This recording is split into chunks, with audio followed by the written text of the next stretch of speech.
기사 헤드라인에 오상진 발견. 팬들도 포기를 했죠. 왜 이걸 저한테 맡기셨는지 모르겠는데 발령기. 그래서 저 같은 케이스가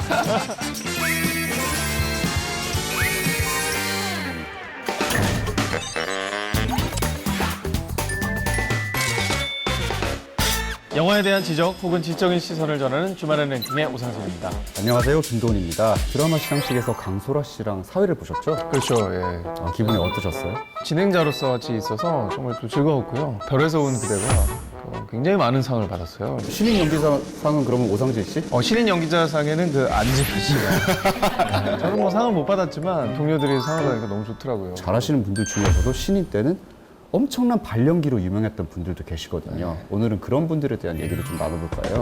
자, 스타의 흑역사, 숨길 수 없는 영화 속 발연기 베스트 3를 오늘 꼽아봤습니다. 네, 저는 단체전이에요. 영화 속 발연기 커플을 뽑아봤고요. 네, 저는 개인적입니다. 제 마음에 부담이 되는 스타의 흑역사, 숨길 수 없는 영화 속 발연기 베스트 3. 제가 선택한 3위는 드라큘라, 키아누 리브스와 위노나 라이더입니다. 브람 스토커의 원작을 토대로 한 드라큘라는 거장이라고 할 수 있는 프란시스 포드 코플라의 영화입니다. 한 여자를 두고 펼치는 드라큘라와 남자 조나단의 사랑 이야기를 다룬 그런 영화입니다.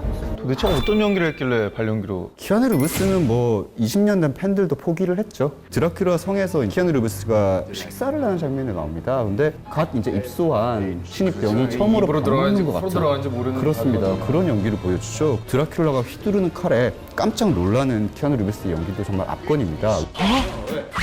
영혼 없는 텔레비 연기. 프로그램에 나올 것 같은 영혼 없는 연기를 보여줘요. 위노나 라이더는 어떤가요? 드라큘라가 이제 미나의 침실로 날아와서 만나는 장면이 있는데요. 에로틱하고 섹시한 장면입니다. 이거 뭔가 하이라이트예요. 네. 근데 위노나 라이더가 그 상황에서 허공에 대고 이렇게 뭔가 감정 연기를 하는데요. 너무너무 어색해요. 뭐 하지만 나중에 이제 위노나 라이더 같은 경우에는 이제 연기 쪽으로도 인정을 받아서 그 노미네이트도 많이 되잖아요, 오스카에. 그 아역 시절 연기의 패턴을 벗고 어떻게 보면 진정한 성인 연기자로 거듭났다고 할 수 있겠죠. 그러니까 뭔가 좀 깨달음이 있었군요. 그랬을 거장과 대선배들과 작업하면서. 자기도 부끄러웠을 거예요. 영화 속 발연기 베스트 3 중에 3위! 싸움의 김태희 씨입니다.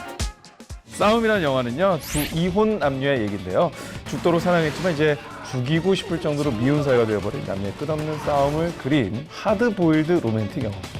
왠지 모르게 발연기 논란이 게다가 이 작품에서는 굉장히 또 많은 노력, 전력 질주로 달리기를 하거나 쇠파이프 액션에 뭐 자동차 추격신에 게다가 뭐 마스카라로 번복된 얼굴 같은 경우에는 참 배우로서 많은 또 노력을 했다 이렇게 평가할 수도 있을 것 같아요. 이 영화에서 사실 문제가 좀 있었던 건 사실인 것 같아요. 이를테면 감정 연기가 몇 개로 좀 제한이 돼 있는 배우 중에 하나긴 해요. 몸을 별로 안 쓰고요. 얼굴에 지나치게 감정을 쏟아부어요. 바스트샷 연기죠. 그렇죠. 설경호 씨와 나이 차이가 굉장히 또 많이 났던 어떤 부조화 이런 것들도 좀 있었던 것 같고요. 아무튼 뭐 그렇지만 우리 둘이 모두 다 인정하는 건 대한민국을 대표하는 최고의 그 미모를 가진 여배우다. 그렇습니다. 네. 연원월. 숨길 수 없는 영화 속 발연기 베스트 3. 2위는 구미호의 정우성, 고소영입니다. 구미호인 고소영이 택시기사 정우성을 통해서 인간이 되려는 꿈을 이루고자 한다는 이야기입니다. 90년대 어떤 청춘들의 가슴에 불을 질렀던 영화적인 그렇죠. 커플이라고 할 수 있어요. 이 영화 이후에 비트를 찍었거든요. 어떻게 보면 얼굴만 믿고 캐스팅이 되고 얼굴만 믿고 출연한 영화라고 할 수 있는데 이 두 사람의 연기를 보고 있으면 정말 의미가 없어요. 두 분의 그 아름다움조차 의미가 없어 보이는 그런 영화입니다. 어떤 연기적인 측면뿐만 아니라 그거는 CG가 조금 CG가 정말 문제였죠. 그냥 파란색 빛이 그냥 떠다녔던 그런 기억밖에 안 나요. 다른 것만 기억하시면 되는 거예요, 사실. 한국 최초의 컴퓨터 그래픽 CG가 들어간 영화로 엄청나게 홍보를 했습니다. 헐리우드에서도 이제 갓 만들기 시작하던 거였거든요. 굳이 우리도 CG 영화를 한번 국산으로 만들어보자 라는 가열찬 신념을 가지고 만든 영화였는데 기술력이 그만큼 따라주지 못했던 거죠. 시대는 너무 앞서갔다는 생각이 들고. 게다가 이제 시나리오 자체가 워낙 발로 쓴 시나리오였습니다. 발연기, 발 시나리오, 발 CG가 혼연일체가 된 그런 실패작이라고 할 수 있죠. 숨길 수 없는 영화 속 발연기 베스트 2 500만 불의 사나이 박진영 씨입니다. 자, 영화 500만 불의 사나이는 엘리트 로비스트인 박진영 씨가 자신의 보스 조성화의 명령으로 로비장을 배달하러 가던 중 괴한의 습격으로 500만 불을 분실하게 됩니다. 하지만 그 모든 것이 자신의 보스의 계략임을 알고 나서 500만 불을 찾기 위한 추격전이 시작되면서 펼쳐지는 영화입니다. 흥행 성적이 조금 마음 아픈 그 10만 명을 기록했다고 전해지거든요. 500만 불이라는 제목이 붙었는데 10만 명이랑은 좀 약간 지나친 참패 같고요. 정말 비극적인 일은요. 제작비의 일부를 투자까지 했다는 겁니다. 부담을 못 이기고 이제 우는 장면.